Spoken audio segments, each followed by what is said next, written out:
آج پروگرام کا آغاز کراچی میں ہونے والے ایک انتہائی لرزہ خیز واقعے سے کرتے ہیں جو مملکت خداداد پاکستان کی موجودہ صورتحال کی نشاندہی کرتا ہے۔ گزشتہ روز اورنگی ٹاؤن کراچی میں شہریوں نے ایک ڈاکو کو پکڑا، اسے کھمبے سے باندھا اور سر پہ پیٹرول چھڑک کر آگ لگا دی۔ ڈاکو جلتا رہا، تڑپتا رہا، چیختا رہا اور شہریوں کا مجمع دائرہ بنا کر اسے دیکھتا رہا، اس پر سنگزنی کرتا رہا۔ جب تک پولیس پہنچی وہ ڈاکو تقریباً ادمرہ ہو چکا تھا۔ ظاہر ہے کہ اسے بچایا نہ جا سکا۔ ڈاکو ساجد ول زرین دار ڈی سلوا ٹاؤن کا رہائشی تھا۔ یہ تصویر کا ایک رخ ہے جو انتہائی قابل مذمت ہے۔ اصولی طور پہ کسی کو قانون ہاتھ میں لینے کا حق نہیں، اور نہ ہی کسی صدی کے کسی مہذب معاشرے میں ایسے واقعے کو آپ جائز قرار دے سکتے ہیں۔ تصویر کا دوسرا رخ یہ ہے کہ کسی ڈاکو نے پکڑے جانے سے چند لمحے بیشتر ایک شہری کو مزاحمت کرنے پہ گولی ماری تھی، جس سے وہ موقع پر ہی جاں بحق ہو گیا۔ اہل محلہ نے بھاگتے ڈاکو کو پکڑا اور زندہ جلا ڈالا۔ کراچی میں عوامی انصاف یا ویجیلانٹے جسٹس کا یہ کوئی پہلا واقعہ نہیں۔ رواں برس میں 13 ڈاکو اس قسم کے کہتے ہیں نا عوامی انصاف کے ہاتھوں جان سے جا چکے ہیں، اور اسی سال کے پہلے 8 ماہ میں اس شہر ناپرساں کراچی میں تقریباً 43,000 سے زیادہ جو ہے ڈکیتیاں ہوئی ہیں، جن میں 60 شہری ڈاکوؤں کے ہاتھوں مارے گئے۔ میں نے کل بھی یہ کہا تھا کہ جی کراچی میں انسانی جان جو ہے بہت سستی ہو گئی ہے۔ 2024 کے دوران ڈاکوؤں نے 100 شہریوں کو لوٹ مار کے دوران قتل کیا۔ 2023 میں 135 شہری جو تھے وہ ڈاکو کے ہاتھوں جان سے گئے، جبکہ 2022 میں قتل ہونے والوں کی تعداد جو تھی وہ 118 تھی۔ جی ہاں، کراچی والوں کی جان انتہائی سستی ہے۔ لوٹ مار اور قتل و غارت گری کے رد عمل میں بہت سے مقامات پر شہریوں نے قانون اپنے ہاتھوں میں لینا شروع کر دیا۔ اگر اس سال 13 ڈاکوؤں کو شہریوں کے بکھرے ہوئے مجمع نے ہلاک کیا تو گزشتہ برس یہ تعداد 21 تھی۔ 2023 میں 25 ڈاکو ویجیلانٹے جسٹس میں مارے گئے، جبکہ 2022 میں 15۔ شہریوں کے قانون ہاتھ میں لینے کا جو قدم کا کوئی دفاع نہیں کر سکتا، لیکن یہ سوال اہم ہے کہ شہری آخر ایسا کیوں کر رہے ہیں؟ ان میں اتنا غصہ، اتنی وحشت اور بربریت کہاں سے اور کیسے آ گئی؟ کیا وجہ ہے کہ وہ خود ڈاکو کو مارنے، قتل کرنے کو ترجیح دیتے ہیں؟ کیا وجہ ہے کہ وہ حادثے میں ملوث ڈمپر کو خود آگ لگا دیتے ہیں، ڈرائیور کو پکڑ لیتے ہیں؟ یہ سوال ارباب اختیار کو خود سے پوچھنا چاہیے۔ کیا عوام کا پولیس پہ سے اعتماد اٹھ چکا ہے؟ کیا شہریوں کے ذہن میں یہ بات بیٹھ چکی ہے کہ قانون نافذ کرنے والے ادارے ان کو تحفظ فراہم کرنے میں ناکام ہیں اور عدالتیں جو ہے مجرموں کو سزائیں دینے سے قاصر ہیں؟ آخر شہری کیوں ڈاکوؤں سے لے کر حادثے میں ملوث ٹرکوں اور ان کے ڈرائیوروں کو خود سزا دینے پر تل گئے ہیں؟ ان سوالوں کے جواب کے لیے حکومت سندھ اور سندھ پولیس کے پاس جانا چاہیے ہمیں، یا پھر سپریم کورٹ یا آئینی عدالت سے پوچھنا چاہیے؟ یہ عام سوالات ہیں۔ کیا یہ کہنا درست ہوگا کہ کراچی کے شہری دن رات اپنے اوپر ہونے والے ظلم و تشدد اور ناانصافی کو تشدد ہی کی صورت میں جو ہے لوٹا رہے ہیں؟ ملک کے بڑے منظرنامے پہ ہو سکتا ہے کہ ارباب اختیار اور اقتدار کے لیے ایک ڈاکو کو زندہ جلا کر مارنا کوئی بڑی بات نہ ہو، لیکن یہ واقعہ جو ہے ملکی صورتحال کی تصویر کشی کرتا دکھائی دیتا ہے۔ اس واقعے کی مزید تفصیل کے لیے بات کرتے ہیں آج نیوز کراچی کے چیف رپورٹر محترم اقتدار انور صاحب سے۔ اقتدار صاحب بہت شکریہ۔ خوفناک واقعہ، مزید کیا تفصیل ہے؟ پولیس نے اس واقعے کے دوران اس کے بعد کیا کیا اب تک؟ سر پہلے شاعر نے کہا نا، نہ سمجھو گے تو مٹ جاؤ گے حکمرانوں، تمہاری داستان بھی نہ ہوگی داستانوں میں۔ روایتی ایکشن ہوا ہے، اب سے کچھ دیر قبل علاقے کے ایس ایچ او کو معطل کر دیا گیا ہے اور انکوائری کا حکم دے دیا گیا، جس کی رپورٹ کبھی بھی نہیں آئے گی۔ لیکن یہ خوفناک واقعہ کل صبح رونما ہوا اس وقت جب ایک خاص اورنگی ٹاؤن کے علاقے میں جہاں پر پشتون کمیونٹی رہتی ہے، وہاں پر اس ڈاکو نے جو ہے وہ ایک شخص کو لوٹنے کی کوشش کی، اور لوٹنے کے دوران جو ہے وہ فائر کر دیا، جس سے وہ موقع پر ہی جہاں باک ہو گیا۔ عبدالحنان نام تھا اس شخص کا۔ اچھا، فائر کی آواز سنتے نارملی لوگ دروازے بند کر دیتے، لیکن یہ ایک خاص کمیونٹی کا علاقہ تھا، ایک خاص قبیلے کے لوگ رہتے تھے، وہ نکل کے آ گئے اور انہوں نے اس ڈاکو کا پیچھا کرنا شروع کر دیا اور اس کو موٹر سائیکل سے کھینچ لیا، اور پھر وہ کھینچتے ہوئے اسی اسپاٹ پر اس کو لے آئے جہاں اس نے گولی ماری تھی۔ اور وہاں پھر جو کچھ ہوا، جو فوٹیج ہے میرے خیال سے وہ شاید دیکھنے کی بھی لائق نہیں ہے، جو بربریت کی۔ لیکن آج جب میں نے وہاں رپورٹر بھیجا علاقے میں اور میں نے ان سے یہ پوچھا، یار ایک انسان اگر زندہ جل رہا ہو، وہ چیخے مار رہا ہو، آپ سے پناہ مانگ رہا ہو، تو آپ کیوں نہیں؟ انہوں نے کہا کہ یہاں پر روزانہ کا معمول تھا 3 سے 5 سے 7 ڈکیتیاں، کل سے آج تک ایک بھی ڈکیتی نہیں ہوئی ہے اس کے بعد، اس واقعے کے بعد۔ اچھا یہ مجھے بتائیں، کیا عرصے سے کرائم رپورٹنگ کریں، بڑی گہری نظر ہے آپ کی کراچی کے معاملات پر؟ یہ واقعات میں دیکھ رہا ہوں ویجیلانٹے جسٹس کے گزشتہ 2-3 برس میں زیادہ بڑھے۔ ٹھیک ہے، 2008 میں بھی پہلا واقعہ ہوا تھا اگر ہم ریکارڈڈ ہسٹری میں جائیں کہ اس کو جلایا گیا تھا، لیکن اب زیادہ بڑھے، کیا وجہ ہے اس کی؟ سر ایک تو بات ہے کہ کراچی کی آبادی کے لحاظ سے جو مسائل ہیں وہ سب سے بڑھ کر سامنے ہیں. یعنی کہ پورے کراچی میں سرکار کہتی ہے 1 کروڑ 60 لاکھ کی آبادی ہے. میں اور آپ جانتے ہیں کسی بھی صورت میں 3.5-4 کروڑ سے آبادی کم نہیں ہے. اب 110 تھانے ہیں, 2 تھانے ان میں سے نکال دیں, ایک واٹر بورڈ کا اور ایک سندھ بلڈنگ کنٹرول اتھارٹی کا. یعنی کہ ہر 20 لاکھ بندے پر ایک تھانہ بنا ہوا ہے. تو وہ 20 لاکھ بندوں کو کیسے کرے گا؟ کل جہاں واقعہ ہوا اورنگی ٹاؤن میں, ہم کہتے ہیں کہ یار یہ ایشیا کی سب سے بڑی کچی آبادی ہے. اچھا بات یہ کہ علاقے میں جب میں نے رپورٹر بھیجا تو کسی بھی بندے نے ڈائریکٹ افسوس کا اظہار نہیں کیا ہے. پہلے اس نے جسٹیفائی کیا ہے کہ یار صحیح ہوا نا, یہ تو بالکل صحیح ہوا. جب اجتماعی شعور جو ہے شہریوں کا, وہ یہ کہتے ہیں کہ ہم جو کر رہے ہیں صحیح کر رہے ہیں. ہاں صحیح کر رہے ہیں, مطلب لوگ جمع ہو گئے, وہ کہتے ہیں یوں نہیں کرنا چاہیے تھا, مطلب سر سے نہیں جلانا چاہیے تھا, پاؤں سے جلانا چاہیے تھا. مطلب وہ میں کہتا ہوں کہ مطلب وہ فوٹیج دیکھنے کے لائق نہیں ہے. آپ نے بھی میں نے دیکھی وہ فوٹیج, کوشش کی تھوڑی بہت جتنی دیکھ سکتے ہیں, کہ وہ آخر میں کہا تھا مجھے گولی مار دو. اچھا پولیس کی بھی نہیں چلتی. اچھا لوگوں کا شاید اعتبار نہیں ہے کراچی میں, اتنے سسٹم ہیں کہ سسٹموں کے بعد انہیں لگتا ہے, مطلب وہیں اس علاقے میں آج ایک کونسلر نے ہمارے رپورٹر کو انٹرویو دیا کہ یار ایک ایسا بھی ہے ڈکیت جو 5 دفعہ اندر گیا اور 5 دفعہ باہر آ گیا. تو لوگ کہتے ہیں انصاف تو اسی طریقے سے ہوگا, لیکن یہ پھر بات ہے شبہ پولیس پہ کرتے ہیں, عدالتوں پہ ان کو اعتماد نہیں ہے, لوگ چھوٹ جاتے ہیں, بار بار ضمانتوں پہ چھوٹ جاتے ہیں. سر آپ تو اسٹوڈنٹ لائف سے پولیٹیشین بھی تھے, آپ کو اندازہ ہوگا کہ صبح 7 بجے کورٹ بلائے اور دن کو 1 بجے. پولیٹیشین نہیں تھے ہم, کارکن تھے, مزدور لوگ تھے. ہاں مطلب کچھ شعور ہمارے میں ہوتا ہے نا کہ یار کورٹ کا جو سسٹم ہے, ایک پولیس کا سسٹم, پہلے انویسٹیگیشن افسر کو آپ فیس کریں, وہ آپ کے پورے گھر کی انکوائری کرے, اس کے بعد وہ مقدمے کا چلان پیش کرے, پھر آپ کورٹ جائیں, بے شک کہ آپ وکٹم ہو, بے شک کہ آپ نے شکایت کی ہو, بے شک کہ آپ نے شکایت کی. پھر نارملی یہ ہوتا ہے, ابھی جب ہماری بات چیت ہو رہی تھی اس دوران بھی ایک واقعے کی میں نے آپ کو بتایا کہ یار وہ ایک ویگو والے نے جو ہے وہ ایک کار والے کو مار دیا, اور پولیس نے کیا کرا, دونوں کی صلح کروا دی کہ جی بڑا اعلیٰ کام کیا. پولیس تو یہی کرتی ہے, ایکسیڈنٹ ہوتا ہے تو ہمیشہ وہ جو زیادہ پیسے والا ہوتا ہے اس کے بہاف پر اس کی طرف داری کر کے وہ کہتی ہے جی صلح نامہ کر لیں, کچھ پیسے بغیر پیسے کے کر لیں تو اور اچھی بات ہے, ان کو مل جاتا ہے. بات ساری یہ ہے کہ جناب ایک عام شہری جو ہے نا وہ اسی بات سے گھبراتا ہے, تھانے سے زیادہ وہ اعتماد کرتا ہے یار یہ کریں گے. اچھا پھر بات یہ, اب ایس ایچ او معطل ہوا ہے نا, اب علاقے میں پھرتی آ گئی ہے. ابھی میرے رپورٹر نے بتایا جی پولیس سرچ آپریشن کری ہے, اور جن لوگوں نے جو نا جلایا ان کو پکڑنے کے لیے, اچھا وہ پکڑ بھی لگی, 20-25-50 افراد کو تھرو پکڑ بھی لگی. اتنی پھرتی جو نا وہ اسٹریٹ کرمنل پکڑنے میں نہیں ہے. بات یہ کہ جسٹیفائی آپ پھر بھی نہیں کر سکتے, کہ جلانے کا عمل جو ہے آپ جسٹیفائی نہیں کر سکتے, ہم کسی بھی صورت میں نہیں کر سکتے.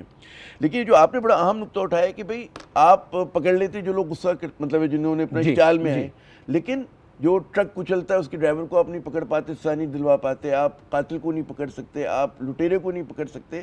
تو ایک تو کنٹرڈکشن, ایک کانفلکٹ تو ہے. پاکستان میں بلکہ کراچی میں رات 2 بجے بھی آپ کا ای چلان ہو رہا ہے, لیکن رات 2 بجے اسٹریٹ کرمنل بائک پہ پکڑا نہیں جا رہا ہے, نہ اس کی نشاندہی ہو رہی ہے. تم یہ کہہ سکتے ہیں لباب یہ ہے کہ عدم اعتماد ہے ریاست کے اداروں کے اوپر, پولیس پہ نہیں ہے. عدالت آپ جاتے ہیں وہاں آپ صرف چکر لگاتے رہتے ہیں, آپ گئے تو پتہ چلا کہ وہ وکیل نہیں آیا, جج نہیں آیا. اب تو آپ اور میں جانتے ہیں نا کہ 27ویں ترمیم کے بعد جو ہے وہ اور بھی تھوڑا سا مشکل ہو گیا ہے کورٹ کا پروسیس. آئینی عدالت میں جائیں, یہاں پٹیشن, وہاں عام بندے کو تو پتہ ہی نہیں نا یہ بات. وہ تو جاتا ہے جناب سٹی کورٹ جانا ہے, سٹی کورٹ وہ جاتا ہے تو معلوم چلتا ہے کہ یار وہاں تو پورے جم غفیر ہے لوگوں کا, کھوے سے کھوا چل رہا ہے. اور 3 پیشوں کے بعد وہ ٹھنڈا ہو جاتا ہے, کہتا ہے یار میری نا صلح کرا دے کسی طریقے سے, کیونکہ وہ دیکھتا ہے کہ ملزمان جو بیٹھے انہیں پولیس فون بھی دے رہی ہے, فیسیلیٹیٹ بھی کر رہی ہے, پیسے بھی کرنے ہیں, جو ہم کہتے ہیں ٹاؤٹ گیری ہو رہی ہے وہاں پہ, ہر چیز وہاں پہ چل رہی ہے ایک طریقے سے, تو وہ سسٹم کے خلاف ہو جاتے ہیں. وہ لوگ جو ملوث ہیں اس طرح کی جرائم میں, اس پہ کیا ان کی پھرتی کا عالم ہے؟ ساری بات یہ ہے کہ بات گھوم کے نا پھر سسٹم پہ آ جاتی ہے ساری کے ساری. ایک بندہ ہے جو پڑھا لکھا ہے, شعور ہے, کہیں پولیس میں کسی فورس میں بھرتی ہونا چاہتا ہے, پھر وہ کرمنلس کے ہاتھ لگ جاتا ہے, پھر وہ جو ایک کہانی ہوتی ہے نارملی فلموں کی, وہ پہنچ گیا یہاں تک جو پکڑا گیا. یہ وہ اس کا ایک اور بڑا میرے خیال میں جو منفی پہلو یا خطرناک پہلو ہے وہ یہ کہ اب شہری تشدد کر, ڈاکو بھی جواباً اسی طرح کا تشدد کرے گا یا اتنی ہی بے رحمی کا مظاہرہ کرے گا.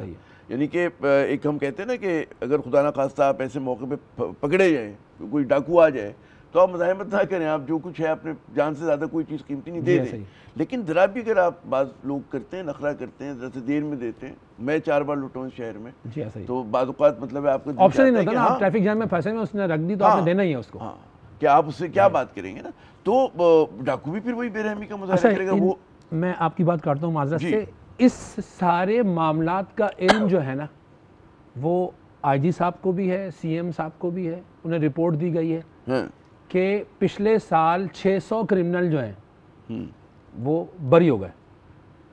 تو یہ فیصلہ ہوا کہ جناب جو انویسٹیگیشن افسر ہیں انہیں ٹرینڈ کیا جائے گا کہ وہ ایسی لاز لگائیں, ایسی چیزیں کریں تاکہ وہ مقدمہ پختہ بنائیں. اچھا, مقدمہ ایسا بنتے ہیں بعض اوقات آئی او کو پتہ ہی نہیں ہوتا کہ اس نے کیا بنایا. پنجاب پولیس کا بھی تو فارمولا ہے, وہ میں آج بھی سن رہا تھا کہ اتنے منشیات فروشوں کو گولی مار دی, 6 جو ہیں انہی کی فائرنگ میں ہلاک ہو گئے. تو وہ بھی ایک طریقہ ہے, وہ فارمولا نا, وہ کہتے ہیں ہماری عام رپورٹنگ کہ فل فرائی اور ہاف فرائی. وہاں پہ جو فل فرائی ہاف فرائی ہے نا, وہ اس کا ریکارڈ ہے, بالکل مینٹین ہے, حکمران پیچھے کھڑے ہوتے ہیں. اچھا, یہاں پہ ایک مسئلہ ہے.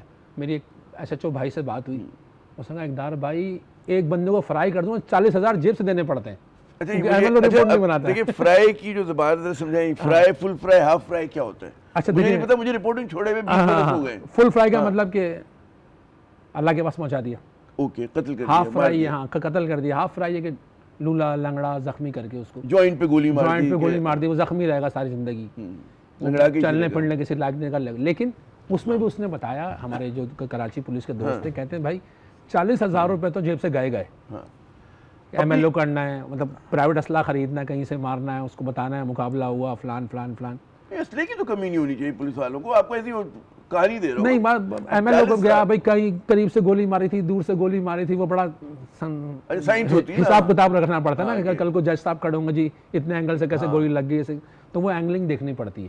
اچھا, اب ان افسرس کی شاید کمی ہے. کسی زمانے میں ہمارے پاس چودھری اسلم صاحب تھے, کسی زمانے میں اور راونوار صاحب بڑے تھے, اب وہ شاید وہ افسر ہیں بھی نہیں. اچھا, اب کراچی پولیس میں یہ ڈر ہے کہ یار کوئی بڑا واقعہ ہو جاتا ہے نا, کوئی واقعہ ہو جاتا ہے, تو کہہ رہے یار سب سے پہلے ایس ایچ او پہ بھی نظر لگے, معطل جناب, معطل ہی وہ 3 مہینے پھر اس کو بلیک کمپنی بھیج دیتے. تو پولیس پر بھی اعتماد کا وہ اظہار نا وہ کم ہے تھوڑا سا. کراچی میں اب یہ ہے کہ سیاسی جو ٹرانسفر ہو کر آ گیا کراچی میں, وہ سسٹم میں آتا ہے. یہ سسٹم جس کو آپ سسٹم کہہ رہے ہیں, بڑا اچھا لفظ لگا, میں بھی سسٹم ہی کہا کروں گا. سسٹم یہ کیا ہے؟ سب یہ ہے کہ اگر آپ سمن آباد تھانے میں اپوائنٹ ہونا چاہیں گے, انچولی کا علاقہ ہے, اچھا, سب سے شریف اپوائنٹمنٹ ہے وہ. کیوں؟ اہل تشیعوں کا علاقہ ہے, تو پورا سال آپ نے جلوس کی سیکیورٹی کرنی ہوتی ہے, تو کہتے ہیں اس کو اس پہ لگا. ریتی بجری کے ٹرک نہیں چل رہا. اگر آپ نے ملیر میں اپوائنٹ ہونا ہے, جو ریتی بجری کی آپ بات کر رہے ہیں, اس کی قیمت ہے 10 ملین سے سٹارٹ ہوتی ہے. اگر آپ نے ماڑی پور میں اپوائنٹ ہونا ہے, جہاں ٹرک اڈا ہے, اس کی قیمت کا قانون ہے یہ جو آپ اتنی باتیں کر رہے ہیں. سر دیکھیں قانون تو ہے, ہم کہہ رہے ہیں کوئی ایک پولیس والا کہہ دے کہ بھائی میں بغیر سسٹم کے اپوائنٹ نہیں ہوا. لبے لباب یہ کہ یہ جو ہم نے آج کی کہانی رپورٹ کی اورنگی ٹاؤن میں جو گزشتہ روز واقعہ ہوا ہے, تو یہ اوپن اینٹیٹی ہے, اس کا کوئی مطلب ہے کوئی وہ نتیجہ نہیں نکلے گا. کچھ لوگ پکڑے جائیں گے, یقیناً پکڑے جائیں گے, لیکن ظاہر ہے کہ ہوتا ہے کیا ہے جب اس طرح کے لوگ آپ جمع غفیر میں پکڑتے ہیں تو ان پہ تو سالڈ کیس بھی نہیں بن رہا ہوتا. سالڈ کیس نہیں بن سکے گا, اور بظاہر پولیس والوں کی مرضی یہی ہوتی ہے کہ یار چھوٹ کیا جائے گا باہر دوبارہ. ابھی ایک آف دی ریکارڈ آپ کو ایک بات بتانا چاہتا ہوں, آن دا ریکارڈ آپ کو بات بتانا چاہتا ہوں, پر نام نہیں لوں گا. ایک بہت بڑی پولیس افسر کا بھائی کلفٹن میں لٹ گیا. ایس ایچ او صاحب نے 2 گھنٹے تک اس کا مقدمہ نہیں کاٹا, ان کو پتہ نہیں تھا کہ وہ اتنی بڑی شخصیت کا بھائی ہے. 2 گھنٹے بعد جب معلوم پڑا تو وہ شارٹ اور ٹی شرٹ میں آ گئے سردی میں کہ کاٹ دو. اس ٹائم تک دیر ہو گئی تھی. کل درخشاں تھانے کے ایس ایچ او کو ہٹا دیا گیا. سسٹم ہر جگہ کام کرتا ہے. اس بار بہت شکریہ, آپ نے ہمیں کہتے ہیں نا اس پس منظر سے آگاہ کیا. ناظرین بات یہ ہے, کسی بھی سماج کے کہتے ہیں نا انڈیکیٹرز ہوتے ہیں. انڈیکیٹرز جیسے کہ شہریوں نے ایک شخص کو زندہ جلا دیا. ابھی تک اگر آپ دیکھیں کہ لوگوں میں کتنا غم و غصہ ہے, وہ 3 سال ابراہیم جو گٹر میں ڈوب کے ہلاک ہوا, اس پہ لوگوں میں بہت اشتعال ہے. اور جتنی بھی تعویلیں دیں ہمارے میئر صاحب, اس کو لوگ ماننے کے لیے تیار نہیں, تو وہ بھی ایک انڈیکیٹر ہے. پھر ہم دیکھتے ہیں کہ اسلام آباد میں ایک حادثہ ہوتا ہے, ایک اسلام آباد ہائی کورٹ کے جو فرزند ہیں 16 برس کے، وہ اپنی گاڑی دوڑاتے ہیں، 2 خواتین کو، 2 لڑکیوں کو جو ہے کچل کے ہلاک کر دیتے، اس پہ لوگوں میں بہت اشتعال ہے۔ آپ کو ایسے کہ پے در پے واقع بھی، جس کا بھی اقرار تذکرہ کر رہے تھے کہ جو گلستان جوہر میں کہ ایک بڑی گاڑی والے نے دیکھا کہ چھوٹی گاڑی نے اس سے گستاخی کی تو اتر کے اس کی پٹائی کر دی، یہ تمام لوگوں میں اشتعال پھیل رہا ہے۔ تو بالکل اس کو آپ جسٹیفائی نہیں کر سکتے کہ لوگ جو ہیں تشدد کا جواب تشدد سے دیں، لیکن کہیں نہ کہیں پہ غصہ نکلتا ہے۔ تو بہتر یہ ہے جو ہمارے کہتے ہیں حکمران ہیں، ان کے بھی حق میں انلائٹنڈ سیلف انٹرسٹ میں ان کی ضروری ہے کہ کسی بھی طرح سے وہ جو ہے اس ملک میں سسٹم جو ہے وہ منصفانہ بنائیں، اس کو سسٹم نہ بنائیں۔ اسی کے ساتھ ہم لیتے ہیں ایک وقفہ، وقفے کے بعد جب دوبارہ ہم حاضر ہوں گے تو کچھ بات سیاست پہ کریں گے، ہمارے ساتھ رہیے گا۔ بالآخر طویل انتظار کے بعد عمران خان کی بہن عظمیٰ خان صاحبہ جو ہیں آج اپنے بھائی سے اڈیالہ جیل میں ملاقات کرنے میں کامیاب ہو گئیں۔ ملاقات کے بعد انہوں نے بتایا کہ جی عمران خان کی صحت بہتر ہے، لیکن انہیں قید تنہائی میں رکھ کر جو ہے مسلسل ذہنی اذیت دی جا رہی ہے۔ جب میں ان کے ملی تو وہ بہت ڈسٹربڈ اور بہت غصے میں تھے۔ انہوں نے بتایا صحت کی بتا رہی ہوں کہ صحت انہیں کہ ویسے کہتے ہیں کہ اتنی مینٹل ٹارچر میں انہوں نے رکھا ہوا ہے انہیں اور بشرا بی بی کو۔ کہتے ہیں کہ چھوٹے سے کمرے میں کہتے 4 ہفتے سے کسی کو ملنے نہیں دیا، میں ہی ملی تھی 4 ہفتے پہلے۔ انہوں نے بتایا کہ سابق وزیر اعظم نے خیبر پختونخوا کے وزیر اعلیٰ سہیل آفریدی کو پیغام دیا ہے کہ وہ فرنٹ فٹ پہ کھیلیں اور وہ ان کی کارکردگی سے مطمئن اور خوش ہیں۔ عظمیٰ خان صاحبہ نے یہ بھی بتایا کہ عمران خان نے سینٹ اور قومی اسمبلی میں قائد حزب اختلاف کا نوٹیفیکیشن جاری نہ ہونے پر تشویش کا اظہار کیا اور کہا کہ جی تحریک چلانے کی ذمہ داری انہوں نے محمود خان اچکزئی صاحب کو جو ہے سونپی ہوئی ہے، یعنی کہ حکومت اور حزب اختلاف کے درمیان محاذ آرائی کے خاتمے یا اس پہ کمی کے کوئی آثار جو ہیں وہ نظر نہیں آتے، جو پاکستان کے لیے کوئی اچھا شگون نہیں ہے۔ حکومت کو ایک اور معاملے پر بھی تنقید کا سامنا ہے، وہ بھی ایسی تنقید کا کہ جس سے وہ بچ سکتی تھی اور اسے بچنا چاہیے تھا، یعنی کہ چیف آف ڈیفنس فورسز کا نوٹیفیکیشن جاری کرنے میں تاخیر کا معاملہ۔ اس تاخیر کی وجہ سے بے بنیاد افواہوں اور قیاس آرائیوں نے جنم لیا ہے، لیکن حکومتی نمائندوں کا کہنا ہے کہ جی اس معاملے میں تاخیر نہیں ہوئی۔ نون لیگ کے رہنما دانیال چودھری صاحب آج بھی فرما رہے تھے کہ جی قانونی اور آئینی تقاضے پورے کرنے کے بعد نوٹیفیکیشن جاری ہوگا، لیکن کوئی ڈیڈ لائن نہیں دی انہوں نے۔ تو پروگرام کے سلسلے میں ہمارے مہمان ہیں تحریک انصاف کے سینئر رہنما اور معروف قانون داں محترم علی ظفر صاحب۔ تو علی ظفر صاحب چلیں، کہتے ہیں نا خدا کا شکر ہے کہ عمران خان صاحب سے ملاقات تو ہو گئی، لیکن اس پر میں ذرا بعد میں آؤں گا۔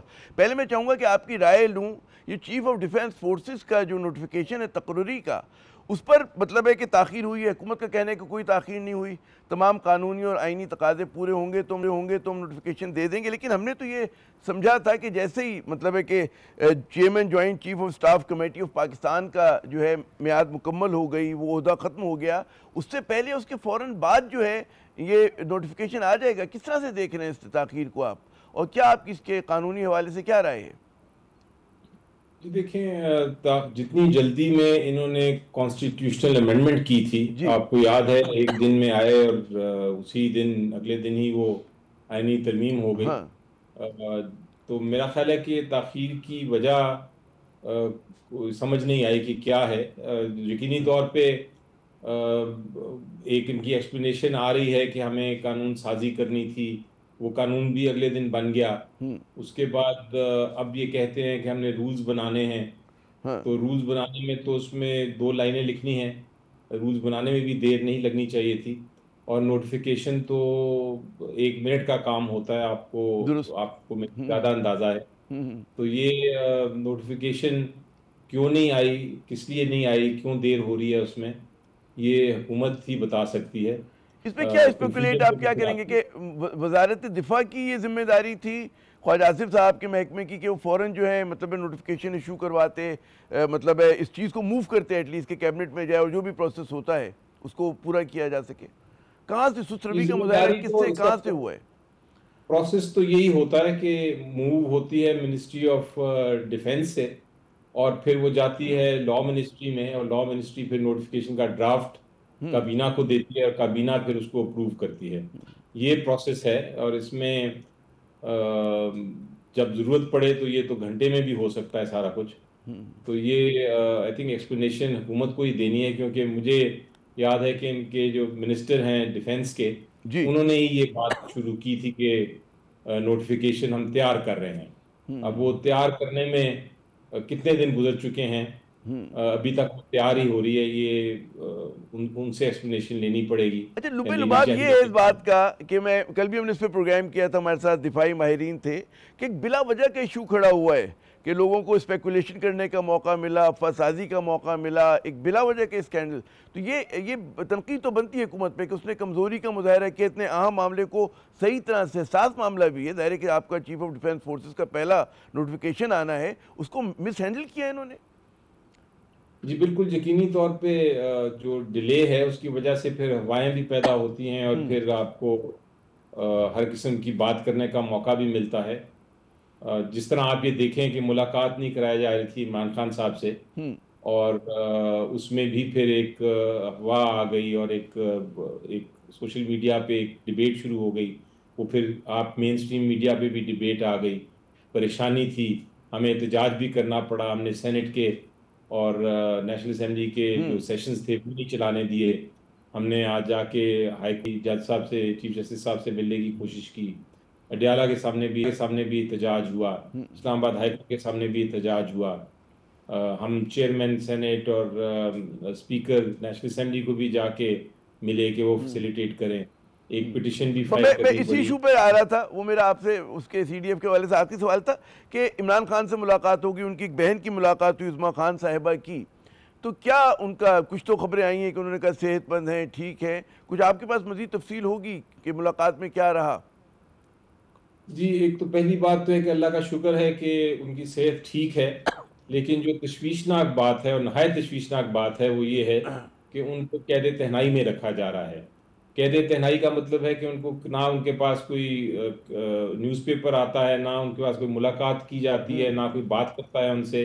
ان کو ایک کمرے میں بند رکھا جاتا ہے اور صرف میرا خیال ہے کھانے پینے کے لیے دیا جاتا ہے. تو یہ جو اس قسم کی قید تہنائی ہے یہ کسی بھی قانون، کسی بھی آئین کے تحت یہ جائز نہیں، کوئی بھی رول ایسا نہیں، بلکہ الٹا یہ بنیادی حقوق اور انسانی حقوق کی خلاف ورزی ہے. یہ ہر بین الاقوامی قانون کی بھی خلاف ورزی ہے، یہ ہمارے آئین کی بھی خلاف ورزی ہے اور ہمارے قانون کی بھی خلاف ورزی ہے.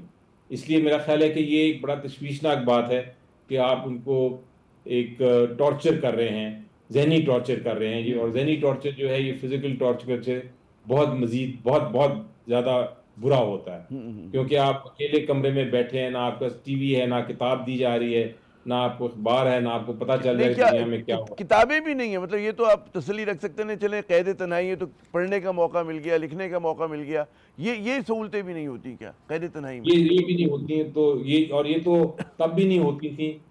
کتابیں بڑی مشکل سے عدالت کے ذریعے ہمیں پہنچانی پڑتی تھیں خان صاحب کے پاس، اور وہ بھی بڑی مشکل سے 1-2 آتی تھیں ان کے پاس. اور جو جن کتابوں کو وہ شاید ایک دن میں پڑھ لیتے ہیں وہ تو یہ ہے. ویسے اس قسم کے قیدی کے ساتھ جو مطلب مجھے تو یاد ہے جو ایون بی کیٹیگری کا بھی قیدی ہوتا ہے تو اس کو کافی سہولتیں ملتی ہیں عدالت میں. تو ہمیں تو یاد ہے ہمارے جب یار دوست جایا کرتے تھے تو کافی مزے میں ہوتے تھے، کتابیں بھی ہوتی تھی، برداشتی بھی ہوتا تھا، ملاقاتیں بھی ہو رہی ہوتی تھی. قانون کیا کہتا ہے، مطلب واٹ آر دا رائٹس، ان کے حقوق کیا ہیں کسی بھی قیدی کے؟ صرف عمران خان کی بات نہیں ہو رہی، جو اس طرح کا کوئی قیدی ہوگا اس کو کیا مل سکتا ہے؟ اخبار، ٹی وی، کیا ہوگا اس کے پاس؟ بالکل، اخبار، ٹی وی، کتابیں، ملاقات کا موقع، بات چیت کا موقع، فیملی سے ملاقات کا موقع، بیوی سے ملاقات کا موقع، وکیلوں کے ساتھ ملاقات کا موقع. یہ ساری چیزیں کسی عام قیدی کو بھی یہ میسر ہیں اور کوئی اس کو ڈینائی نہیں کر سکتا. بلکہ بہت سارے فیصلے ہیں کہ اگر آپ یہ ڈینائی کریں گے تو یہ آپ بنیادی حقوق اور انسانی حقوق کی خلاف ورزی کر رہے ہیں. ڈگنیٹی آف مین، فریڈم، یہ ساری چیزیں ہیں جو کہ قیدیوں کو دی جاتی ہیں. لیکن اس خان صاحب کے کیس میں ان کی ٹوٹل خلاف ورزی کی جا رہی ہے، اور یہ مسلسل ایک جب سے وہ ان کو قید کیا گیا ہے یہ کانسٹنٹ ہماری یہ آپ کی شکایت ہے. اچھا مجھے یہ بتائیے گا کہ آج عظمیٰ صاحبہ کے علاوہ اور کوئی مل سکا آپ کے ساتھیوں میں سے، اور کوئی عمران خان نے کوئی سیاسی پیغام دیا، کوئی حکمت عملی کے حوالے سے کوئی ایک آدھ آپ لوگوں کو اشارہ دیا یا نہیں؟ جی میری نظر میں اس کو کچھ اس طرح دیکھتا ہوں کہ ایک پہلا قدم تھا. شکر ہے کہ ایک فیملی کی ملاقات ہو گئی، لیکن سٹیپ بائی سٹیپ ہم نے اس کو آگے چلانا ہے اب، کیونکہ اب نیکسٹ جو امپورٹنٹ اور بڑی اہم ملاقات ہے وہ وکلا کی ہے، اور جس طرح ہائی کورٹ نے بھی ایک فیصلہ دیا ہوا ہے، اس کے بعد سیاسی جو لیڈران ہیں ان کی بھی ہے، پھر جا کے آگے کوئی بات بنے گی. لیکن مجھے جہاں علم ہے، جہاں تک میری بات نہیں ہوئی ابھی ان کی بہن سے، لیکن علم یہ ہے کہ کچھ ہدایات تو دی ہیں جو انہوں نے شاید بتائی بھی ہیں، اور سوشل میڈیا پہ وہ اب آ رہی ہیں، لیکن جب میں ان سے خود بات کروں گا تو مجھے پھر زیادہ ڈیٹیل پتہ چلے گی. اچھا، اس مسئلے کا حل کیا ہے کہ جو ملاقاتوں میں مشکل ہے، وہ اپنے بیٹوں سے فون پہ بات نہیں کر سکتے، تو کیا آپ لوگوں کو عدالت کے پاس جانا پڑے گا، کوئی حکم نامہ لینا پڑے گا، یا آلریڈی جو مطلب ہے کہ جیل کے قوانین میں مینول میں ہوتی ہیں یہ چیزیں؟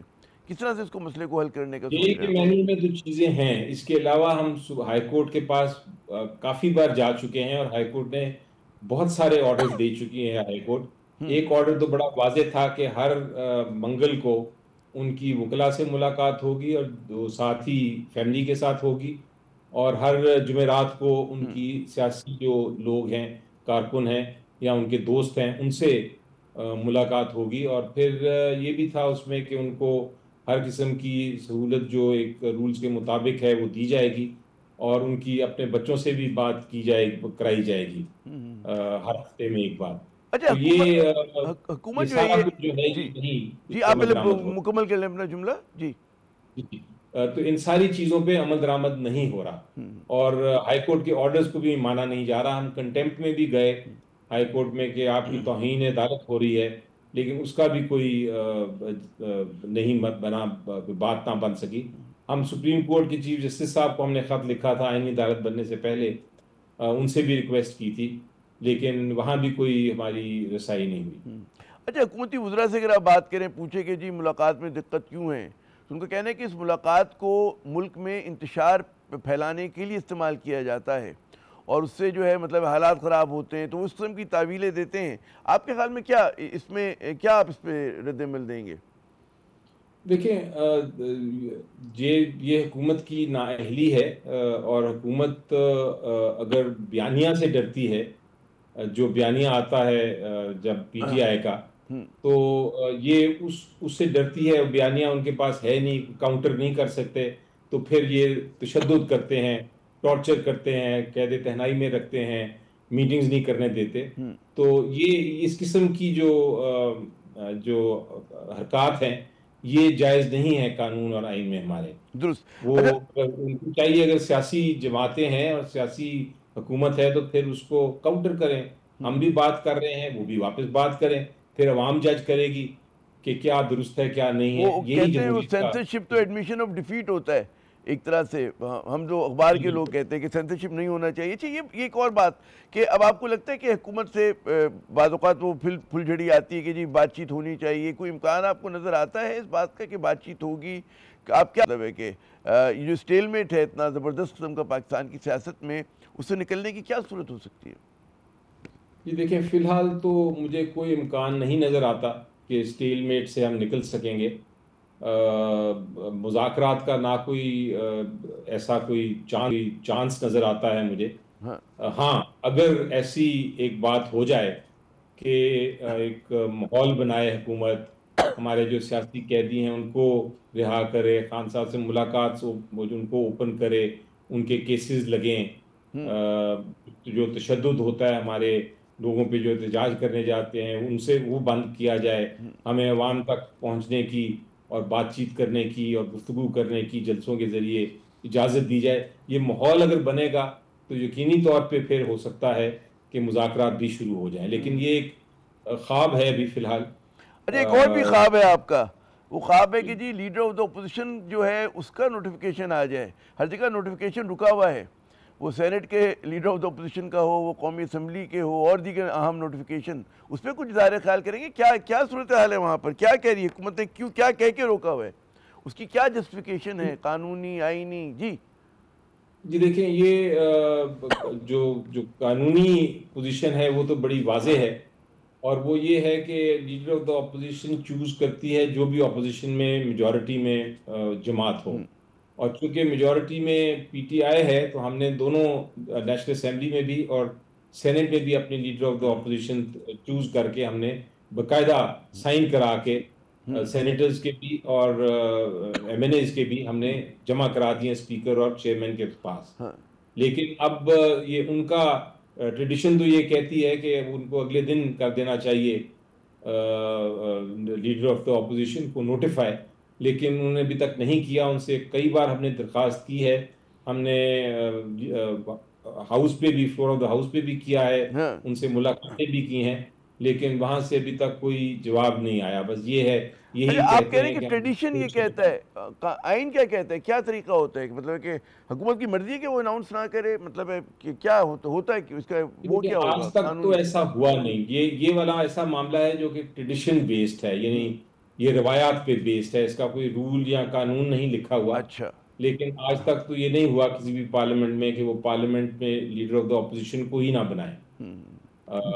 یہ تو ایک، چاہے ان کو اچھا لگتا ہو لیڈر آف دا اپوزیشن یا نہ لگتا ہو، یہ ٹریڈیشن یہی رہی ہے کہ وہ بنایا جاتا ہے. آگے جب وہ ایم این اے بن سکتا ہے، سینیٹر بن سکتا ہے، تو لیڈر آف دا اپوزیشن بھی بن سکتا ہے. علی ظفر صاحب بہت بہت شکریہ، آپ نے اپنا قیمتی وقت دیا. ناظرین، آپ نے گفتگو تحریک انصاف کے سینئر رہنما معروف قانون داں علی ظفر صاحب کی. یہاں پہ ہم ایک مختصر وقفہ لیتے ہیں، ہمارے ساتھ رہیے گا. تو جناب، سیاسی مہازارائی میں کمی جو ہے حکومت کے مفاد میں بھی اور یہ اس کی ذمہ داری بھی ہے. دنیا بھر میں حزب اختلاف کو جو ہے کنفرنٹریشن کی جو سیاست ہے وہ سوٹ کرتی ہے، حکومت کو کبھی نہیں کرتی. تو حکومت کو اپنے انلائٹن سیلف انٹرسٹ میں جو ہے کسی بھی طرح سے پاکستان میں جو ہر وقت ایک جوتم پگار چلتی رہتی ہے، ہر وقت جو ایک آپ کو لگتا ہے کہ کچھ ہونے والا ہے، کچھ ہو جائے گا، اس تاثر کو ختم کرنا ہے. اور اس کے لیے ظاہر ہے کہ اعتماد سازی، جیسے کہ علی ظفر صاحب پروگرام کے پچھلے حصے میں کہہ رہے تھے، کچھ اعتماد سازی کریں. کم از کم قیدی کو جو ہے یا قیدیوں کو جو ہے وہ جیل مینول کے حساب سے لوگوں کو ان سے ملنے کی سہولت وہاں پہنچائیں. جو ایک تاثر چلا گیا جی کہ ہر جگہ پہ ہر طرف وکٹمائزیشن ہو رہی ہے، اس تاثر کو دور کریں. کیونکہ سیاسی مہازارائی کا خاتمہ حکومتی کے مفاد میں نہیں بلکہ پاکستان کے مفاد میں بھی ہے. عامر ضیاء کو اگلے پروگرام تک کے لیے اجازت دیجیے گا. خدا حافظ.